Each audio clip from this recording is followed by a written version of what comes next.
Good evening. Today was the Skolio Rebbe's Yortzeit, Zecher Tzadik V'Kodesh Levracha, Zechuso Yogein Oleinu, and he said a famous word over from the Arizal that I want to share with you. The pasuk says by the Choshech, by the Shloishes Yemei Afela.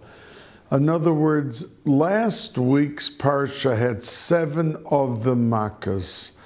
This week's parsha has the final 3, and it was like the culmination of the tremendous Kiddush Hashem that was made in Mitzrayim and remained the foundation for Geula Liolam Voed, but the crowning impact that made it so stable and etched into the essence of Klal Yisrael were these last 3. Without the last 3, that's Keneged, Chochma, Bina, and Das, it wouldn't have happened. Now, in our parsha, when it talks about the 3 days of darkness, and we know that it wasn't just darkness like we have by the absence of light, that we could still walk around. It may be pitch black, but we can move. But the darkness in Mitzrayim was absolute thickness that no one could move from their place. So after that Makkah, the pasuk says, interestingly, Vayomer Paro Lech Meolai. He says to Moshe Rabbeinu, go out, Hishomer Lecha, guard yourself, Al Tosef Re'os Panai. You should never again see my face. Ki biyom Re'oscha Panai Tomos. Vayomer Moshe, Kain Dibarta, you're right. I'm never going to see you again. And the Arizal explains the exchange, that we know that there is a rule that you're not allowed to look at the face of a Rasha. So what was the heter for Moshe Rabbeinu to go in and out from Paro and look at him and talk to him? But says the Arizal that the biggest machashev and the one that had absorbed the most kedusha and took it as a hostage into the realm of Tumah was Paro. So when Moshe Rabbeinu went to Paro, every time he went, he pulled out from him these gigantic chalokim of kedusha. And every time he came, that was his heter to look at his face, because he was coming to take the hostages out. But it came a point right after Makas Choshech that Paro himself realized that everything was taken out from him. So now Moshe had no heter to come look at his face anymore. Now the Zohar HaKadosh says that man de nafal midarge, that anyone who falls from his madrega in kedusha, kori be vayamas. He's called vayamas, that he died. The death could be referring to the fact that he fell from his level of Kedusha. And that's exactly what Paro said to Moshe Rabbeinu. That you had a heter to come in to see my face because every time you were pulling out the Kedusha. But now that you've pulled everything out, Lo sosif od ro'os panai. You're not allowed to look at my face. Ki biyom roscha panai Thomas, because the day that you're going to look at me now, there's no heter. You're going to start Thomas falling from your madrega. Vayomer Moshe realized that he was 100% accurate, and he said, Kain dibarta, so you have spoken, you're correct. Lo osif od ra'os panecha, I'm not going to see your face again. I have no heter to see you anymore. Now, in the Shloshes Yemei Afela, we know that there was a tremendous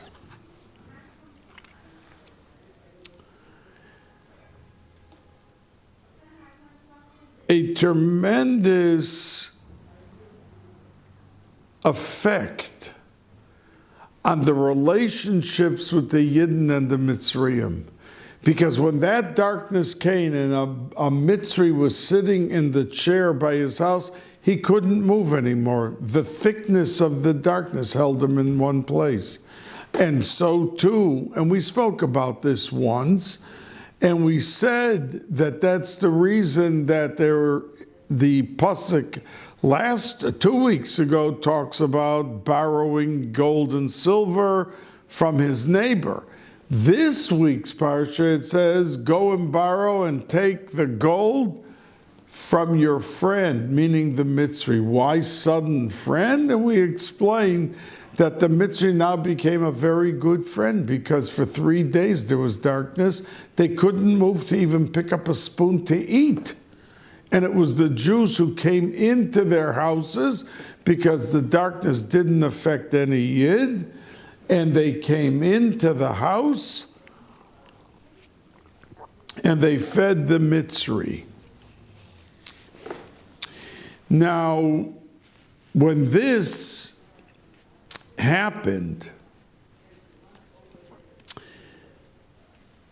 the Sfas Emes talks about the idea, a different twist, that during the 3 days of darkness, and then HaKadosh Baruch Hu again said, go take the gold and the silver, that the Jews knew, why is the word v'yishalu and borrow?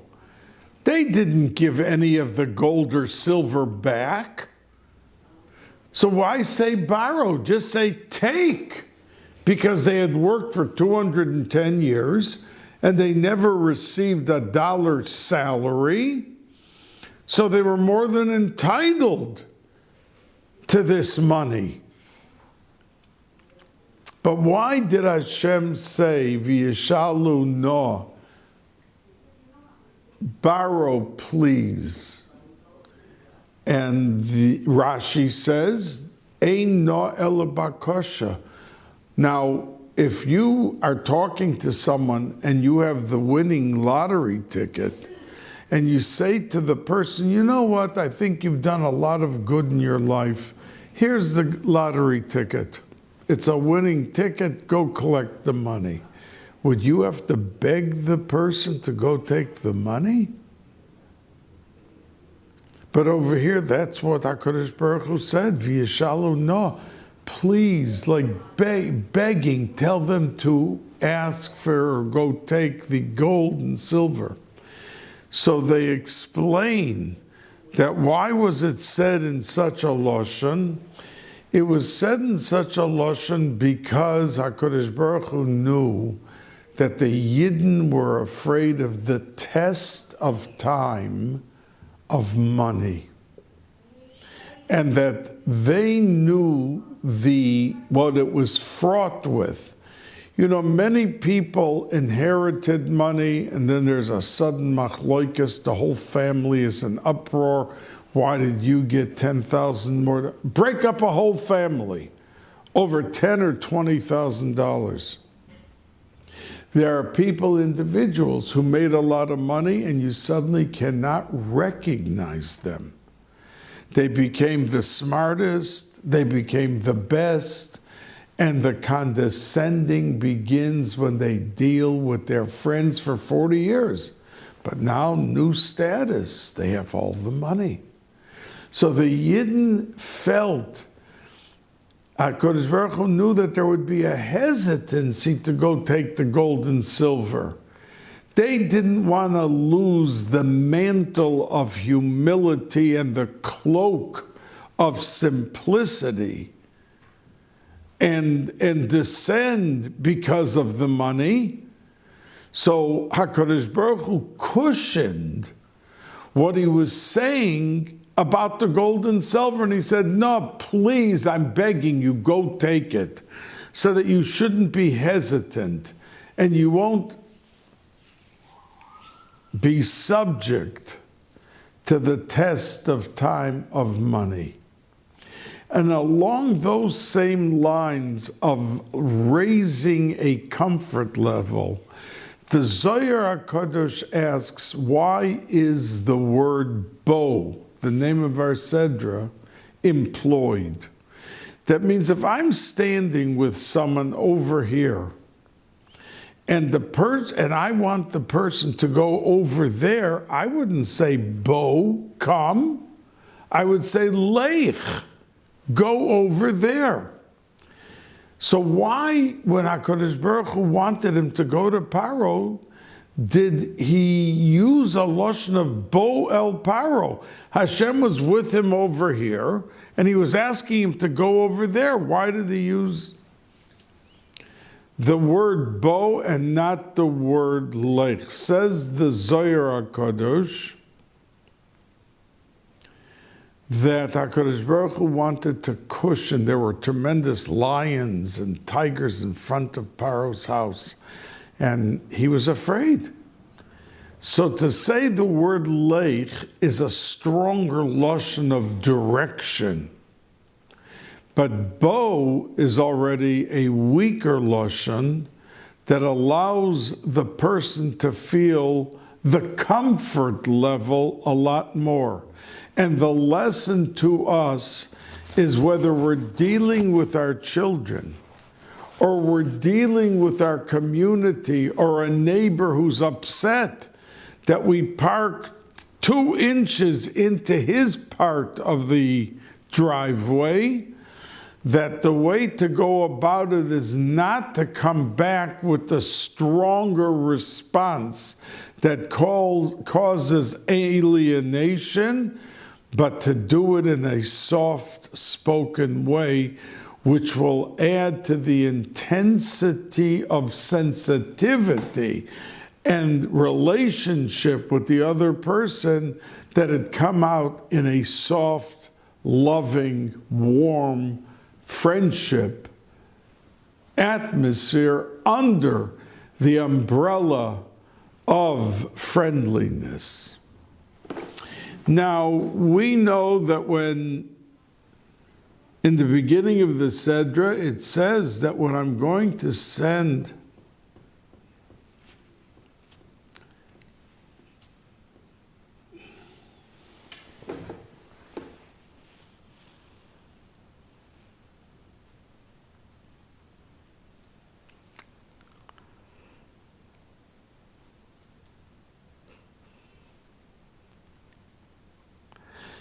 that I'm going to send Arber, the locust, and it says that the lashon was ulema'an tisaper bi'oznei vincha uven bincha eis asher hisalalti b'mitzrayim. If you look in a art scroll chumash, the word hisalalti, and Rashi brings that what does hisalalti mean? It means mocking. That HaKadosh Baruch Hu wanted to mock Paro.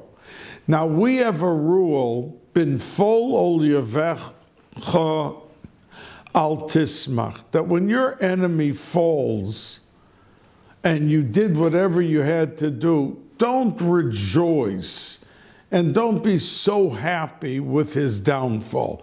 That means maybe he deserved the downfall, so you had to do whatever action halacha allowed you to do.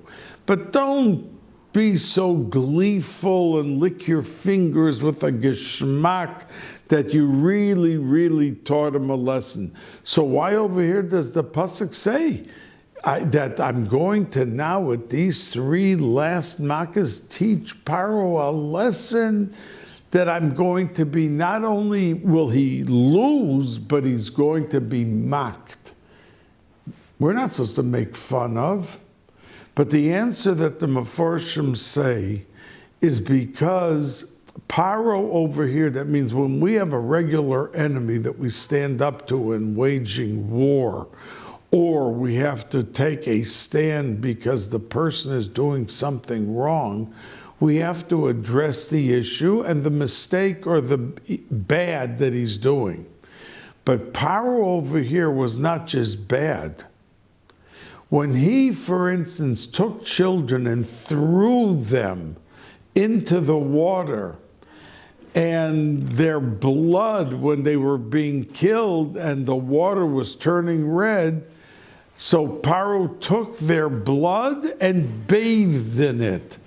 That was already cynicism. That means you wanted to kill the children, that's bad enough. You're a Russia Marusha. But why are you bathing in the blood? You have regular water. You have a regular way of bathing. But it was to mock the children that you see we're killing them and we're drowning them and that's the reason that the rule of bin fol oyevecha al tismach did not apply. Because the rishis part, it did apply. But this extra dimension of cynicism, mockery, and being so cynical at the death of the children, that already exempted the bin fol oyevecha al tismach. And that's why HaKadosh Baruch Hu specifically said, Eis asher hisalalti b'Mitzrayim, v'es ososai asher samti vam. Now, when finally the Yidden in our parsha left Mitzrayim, there was a statement, HaKadosh Baruch Hu said, Bachatzos halayla, at midnight exactly. But if you look at the pasuk, Moshe Rabbeinu didn't repeat what HaKadosh Baruch Hu said. He said, Kachatzos, around midnight. So the Medrash and Rashi, they all bring that Moshe Rabbeinu said that what happens if a clock in Mitzrayim is off by 1 minute? If it's off by a minute, then the cynics and the naysayers are going to say, you see, HaKadosh Baruch Hu, you said, Bachatzos, at midnight. Look at the clock. It's 40 seconds off. It's not at midnight. So Moshe Rabbeinu changed because people can be so cynical that you can see the hand and the miracles of HaKadosh Baruch Hu in front of your face, and you can nevertheless turn around and debase and take away from the impact of the tremendous miracle right before you. So Moshe Rabbeinu wanted to protect Hashem's name, and he said, Kachatzos, around. So if somebody's clock was 15 seconds off, there was no problem. He didn't say Bachatzos, which tells us that there are serious moments that we have in life that send a message that shakes us up. And then after the drasha, or after somebody points out how severe or how drastic what was done by the community or the shul, one guy gets up and says, we heard this 100 times already. So after the effective 45-minute drasha, the cynics and the naysayers and the sarcastic ones win the day. They pull out the carpet from the effectiveness of the speech or the drasha.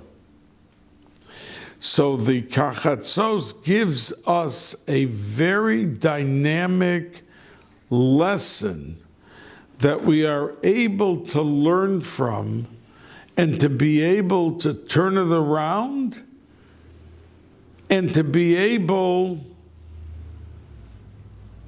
to appreciate the effectiveness of the moment and maintain it with the security of the seriousness. Now, Rav Yaakov Kamenetsky, Zechrono Livracha, so the miracle by Makas Bechoros was that the firstborn of the Yidden didn't die. And we have the impact of that on our daily life is tremendous. But because of that, we have such a thing as Pidyon Haben. The halacha is that a kohen, let's say a child is born, and he's a kohen, and for some reason he didn't have a Pidyon Haben. They were running during war. They didn't make a Pidyon Haben. You are not allowed to ask that child even to open the door for you or to take a cup of water and bring it to you, to do anything. It's moil behegdish. The person remains hegdish, kadosh, in tol. There's a pedia, there's a redemption. That's pidyon haben. Now, we celebrate it, and the Sapurna talks a lot about this inyan. And he says, and others chime in and also say this, why do we say a mazel tov at a pidyon haben? He's losing his kedusha. He's becoming mundane. Now you can have him work for you. He can bring your clothes for you. He can do anything you want him to do. You were poid to him. He's no more kadosh. So what's the mazel tov? So Rav Yaakov said something which is really the cementing factor in Chabad Chasidus and in many other Sfarim, like the Rabshitzer in Parshas Shemos talks about this inyan, and that is that the reason that a neshama came down to this world was not to be able to be secluded like a monk on top of a mountain and have no wife and have no delicacies and a vow of poverty. We don't have any of that. We are supposed to take every aspect of Gashmias and transform it into the highest level of Ruchnias. So when a person eats a steak, it's not that he is indulging in his lust and desire for a delicious steak. He makes a bracha in the beginning, makes a bracha at the end. He uplifts any neshama that's in that food.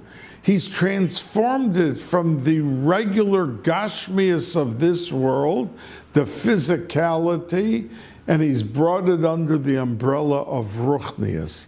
And that is with everything we do. We can walk down the street and look at the trees. Ma'rabu ma'asecha Hashem HaKadosh Baruch Hu, what a beautiful world you have.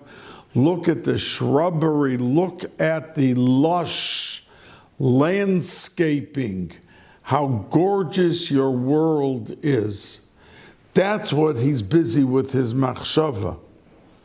And the dibur, A person could take his mouth and misuse it to the nth degree.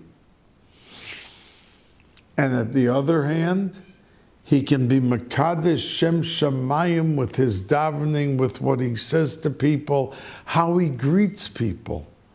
Do you know how many people are down? There's such loneliness in the world. And you meet someone who is sitting alone and sulking because they are soaking up all of the loneliness and living with it. And you come with a bright smile and you wish them a good morning, a good evening.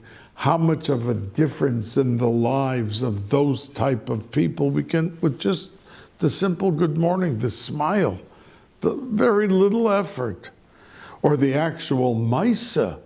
Oh, did you have anyone to go for a walk for an hour in the park today, that lonely person? You made his day, you made his week, because you took some action to address the chisaron in his life. So Rav Yaakov talked about it in Chassidus, Chabad Chassidus. This is the basis. You learn Tanya and see what the Tanya says, that to make what did God need this world for?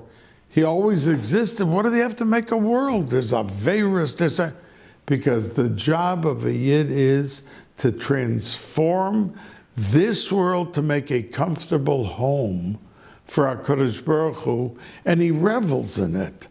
The more that the person does in this world, he's able to give a nachas ruach to HaKadosh Baruch Hu. And even though he didn't need us, and he didn't need the world, but this, we are told, is the nachas ruach. When somebody brought a korban, that gave HaKadosh Baruch Hu a tremendous nachas ruach. Now, HaKadosh Baruch Hu is not physical. So when we think of liking something that we're doing or we're saying or we're eating, that is a physical, but we can turn it into something that HaKadosh Baruch Hu relates to and loves, because we're doing it with the fullness of the heart. Now, there is a thought that many discuss, and this Kedushas Bechor became etched into the essence of Klal Yisrael, but it's not only for humans. That means if you have an animal, you have a behemoth, the 10th one is Kadosh. That there's such a thing as Kedushas Bechor by an animal. And so much so, there is Kedushas Bechor even only by one treif animal, the chamor, the donkey.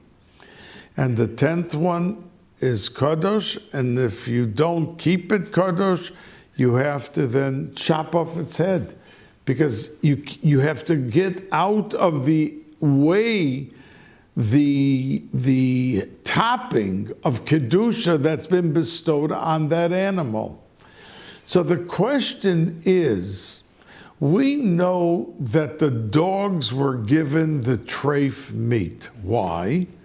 Because they did not bark at the time when there was a tzivui that everyone should remain quiet. And the dogs were told, don't bark. And they kept silent. So because they kept silent, the pasuk says, La kelev tashlichun oso, uvasar basoda terefa, La kelev tashlichun oso, that if we have an avela that we find in the field, don't just throw it away. There's a mitzvah saseh to take it and to give it to the dog to eat and enjoy. So the Meforshim ask,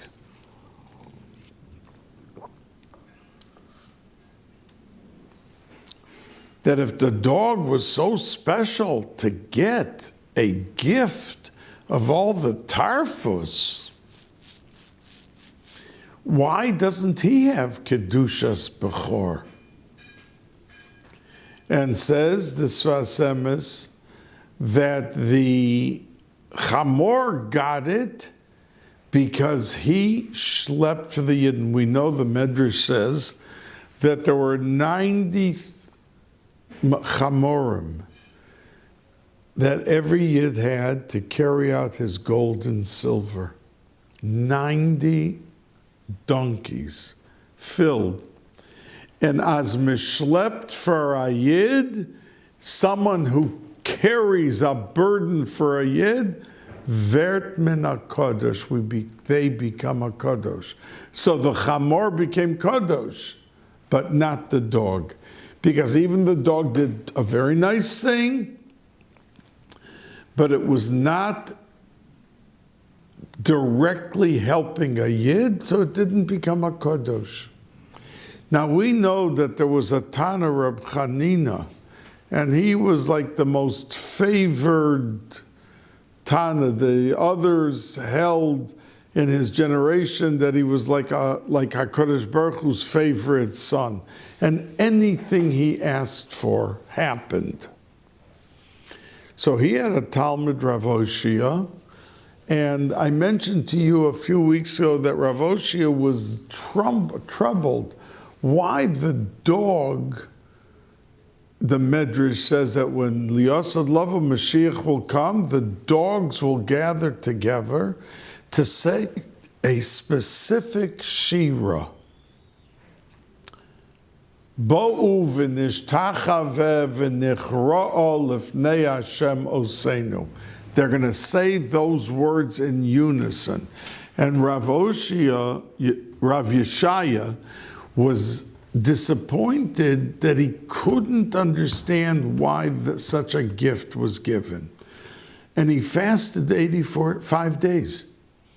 And they said to him from Shemayim that we never revealed the answer to what you want except to Chavako Kanavi.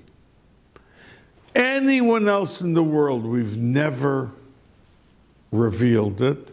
And they told him basically that the dogs went against their nature. And the Chazal say that when a Yid goes against his nature, that means he wants to sit and gossip. He loves to sit down with a hot cup of coffee with 3 of his friends and talk about this one, and did you hear what happened to that one? That he sits there and revels in the gossip. Now, someone who does that, we understand that could have been the test of why he came back to this world, but someone who holds back, even though he loves the gossiping, that the Sfarim say is the most cherished gift you can give to HaKadosh Baruch Hu. You take a desire that you sometimes can't hold yourself back from, and you refrain one time from that setting. In Shamayim, there are grenades going off and cymbals and rejoicing burst out into the greatest excitement and gratitude. HaKadosh Baruch Hu to that Yid that withheld the temptation of X, Y, and Z, even one time, and even for 5 minutes. And all the Sfarim talk about it. And that was the answer to Rav Hoshea, that he had insight to why in the world the dog's such a big deal made out of dogs. And that was the reason, because they went against their nature. And that is a tremendous, effective, loving action that can draw us much, much closer to HaKadosh Baruch Hu. Now, on this vort about the dogs, the Meforshim ask, the Torah made such a big deal about these dogs. Okay, they kept quiet, they deserve schar. But the Tzvardim threw themselves, the Tzvardeya, the frogs, into the ovens. The dogs just kept quiet, okay? They deserve some credit, they get recognition. But the frogs went and jumped into the ovens thinking they were going to be burnt to a crisp, and they weren't. It was a miracle. But they thought they were ready to give up their lives, and they're jumping in gladly into the ovens and the fire and everything else. But the teretz is that same teretz about breaking the teva of a person. The dogs were breaking the teva.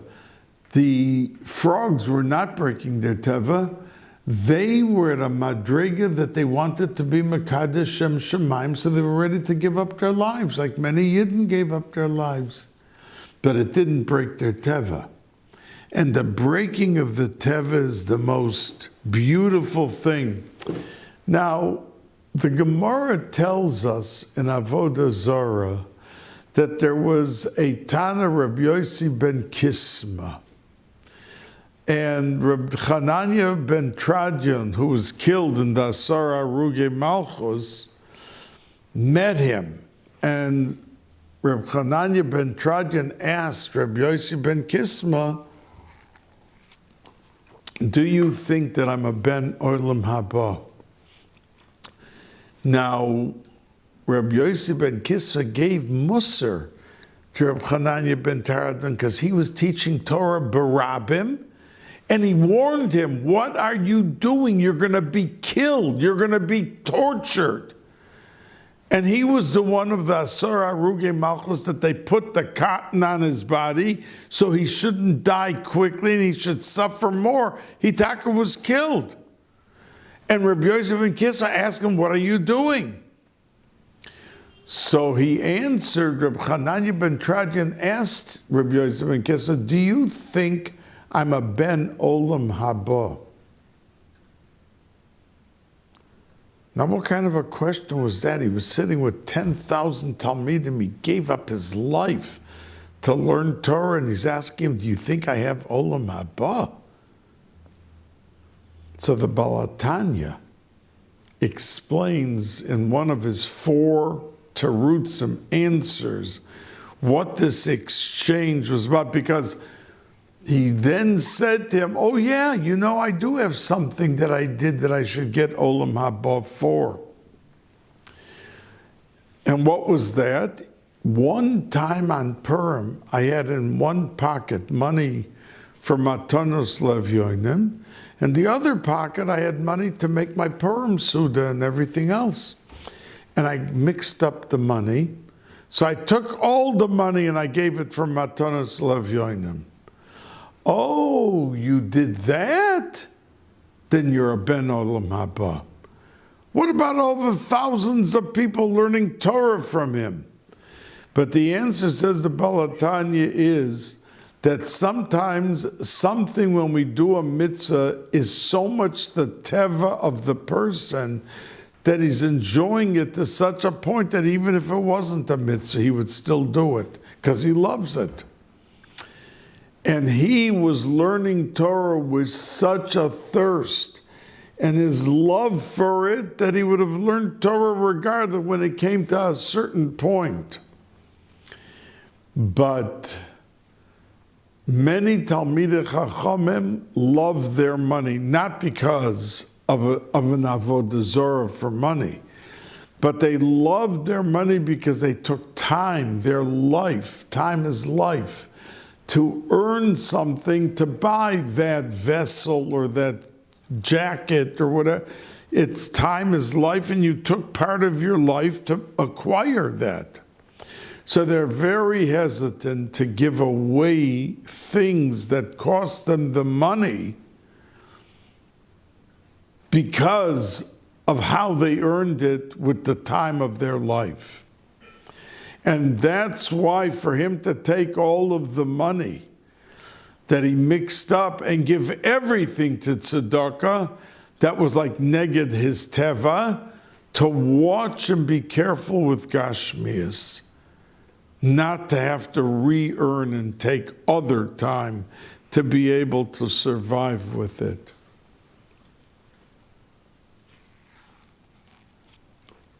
And since he broke his teva, that's why that example put him to the other side of the question that yes, you are a ben olam haba because you broke your teva and you gave all of the money to be able to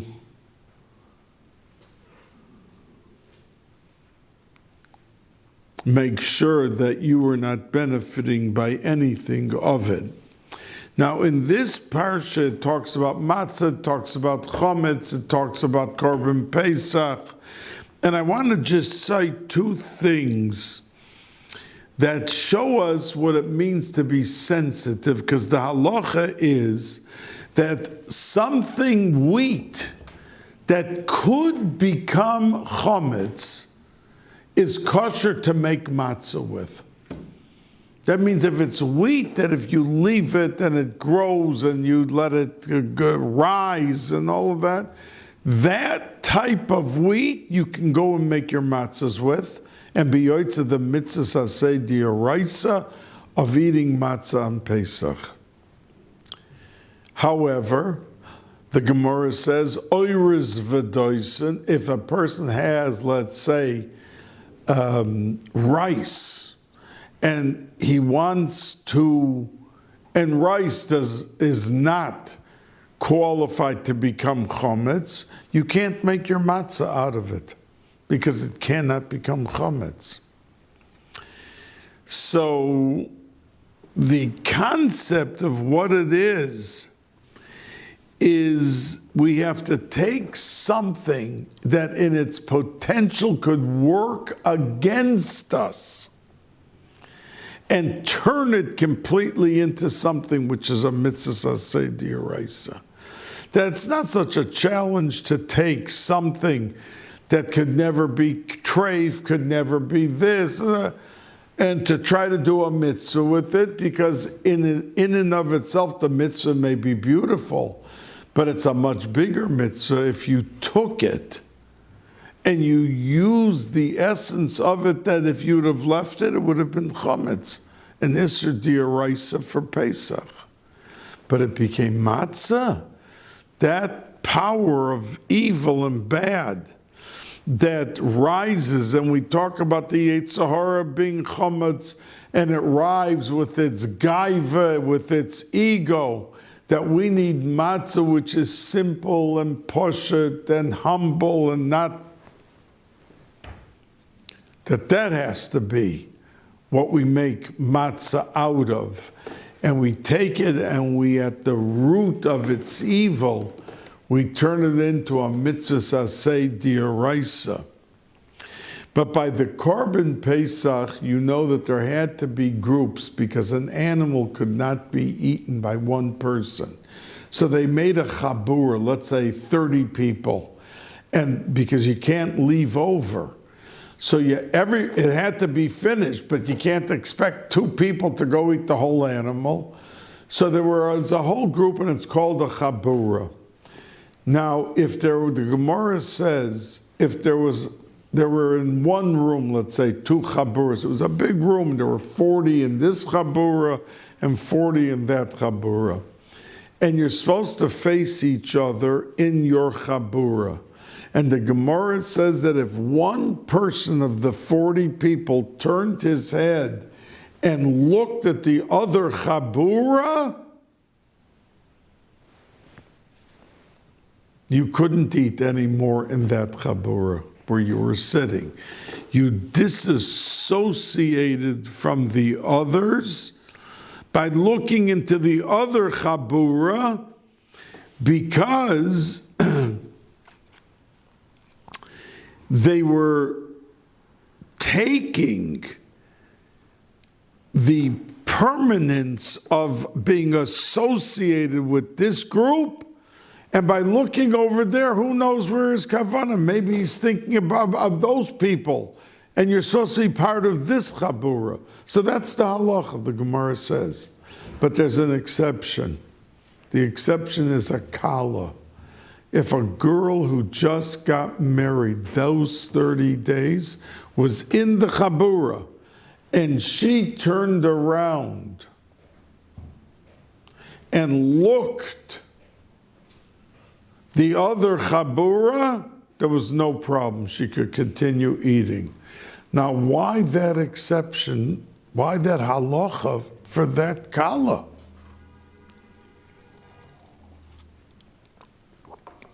So the Gemara explains, because since she's a kala and there's 40 people in her chabura, she thinks that everyone is staring at her. They're looking at her. How is she now after being a kala? Now she's married. They're looking at her.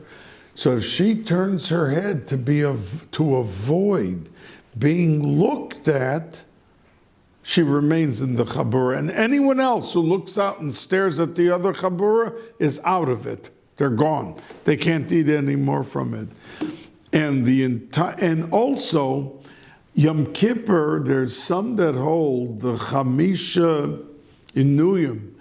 That means it's not just eating and drinking. You're not allowed to wash. Let's say a person takes and washes themselves.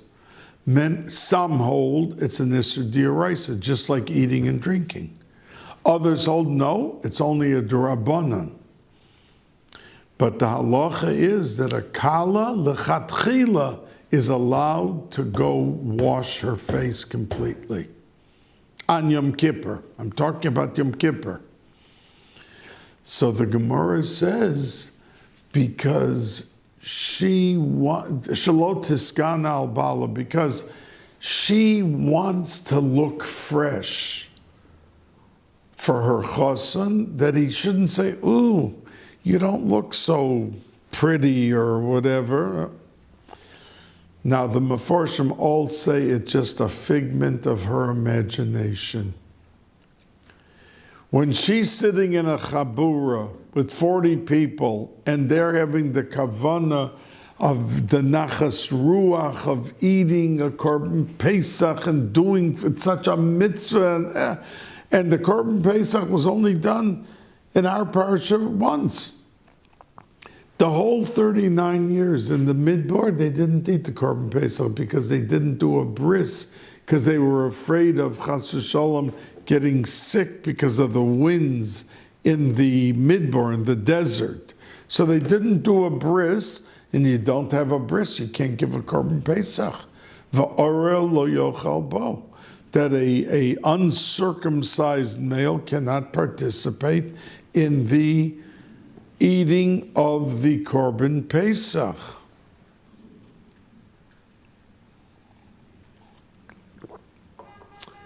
But it was such a tremendous mitzvah, so everyone says no one was staring at this kala, but this was a figment of her imagination. And her chosan, because her face was not with makeup on Yom Kippur, the one day he's suddenly going to throw her away or not find favor. She won't find favor in his eyes.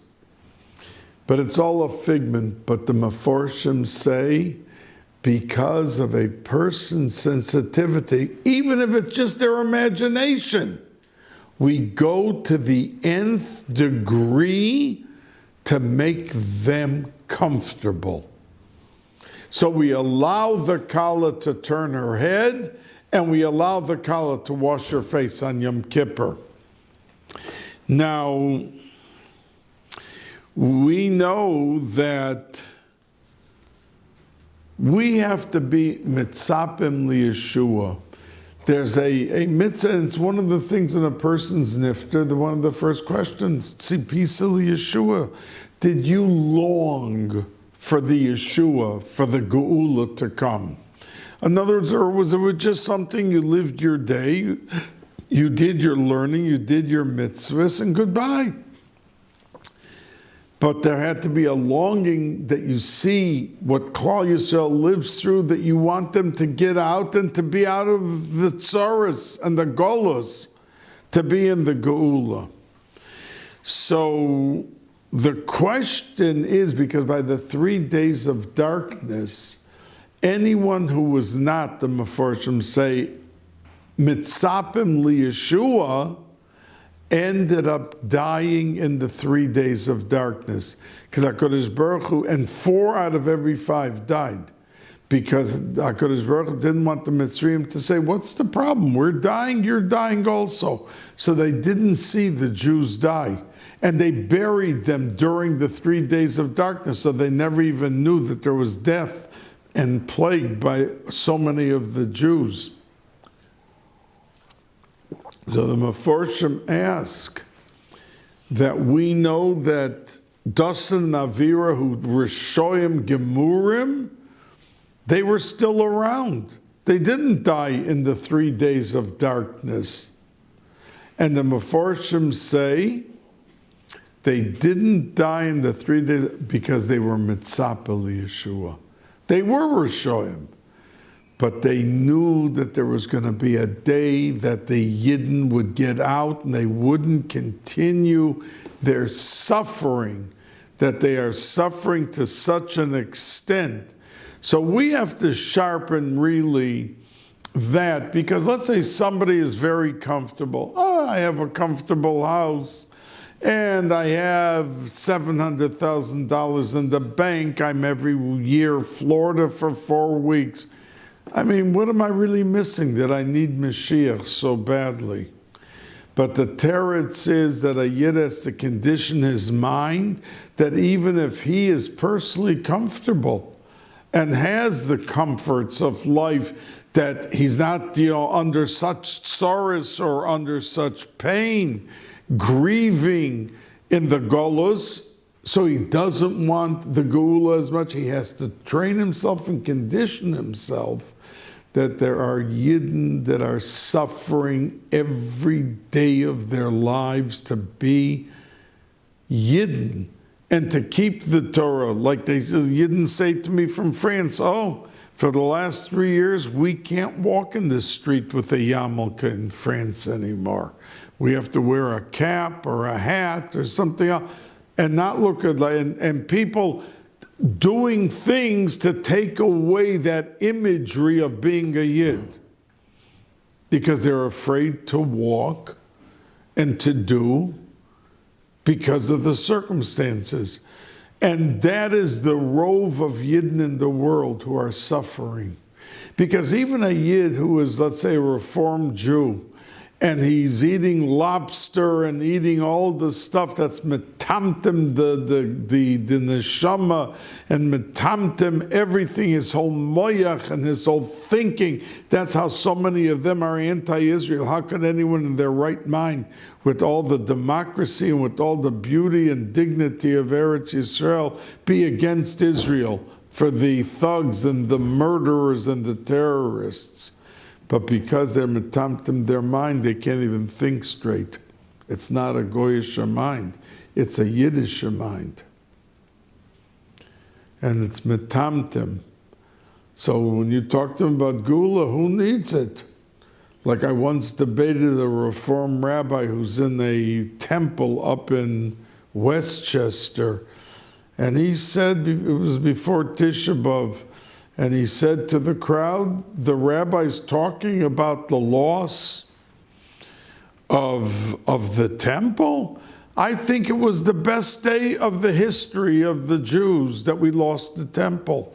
They were taking innocent animals and giving sacrifices. What were they killing the animals for?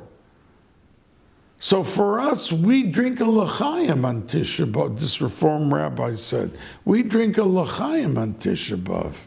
It's a very happy day for us that we rid ourselves of the ritual of the temple. That comes from the lobster and the ham and cheese and the shrimp. That's the result of it, how to think.